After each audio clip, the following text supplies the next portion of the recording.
Silip. Hi there. I just wanted to share this story that my grandmother told me when she was still alive. Please hide my identity, thank you.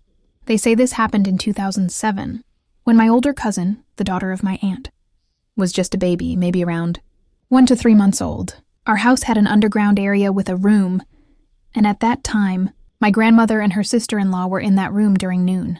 My older cousin was also there, and since it was common for us to use fabric cradles for the babies, she was sleeping in one of those cradles in the underground room.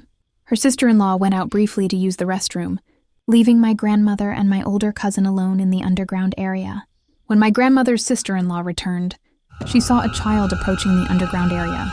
Once the child went inside, that marked the moment when my grandmother exited the underground area. Her sister-in-law asked who the child that entered was, and my grandmother began to answer who that child was. But before she could finish, the older cousin, who was inside the underground room, suddenly started crying loudly. They hurried to check on her by peeking into her cradle, and they were greatly shocked to see that her arm was bleeding. According to my grandmother's account, it looked as if her arm had been torn. They also noticed that there was no one else in the underground area, and they didn't see any child there at all. They were convinced that the child seen by my grandmother's sister-in-law was responsible for what happened. The most chilling part was that the child wasn't human at all, but rather a bad spirit, or a restless spirit, perhaps. A similar experience was reported by one of our neighbors.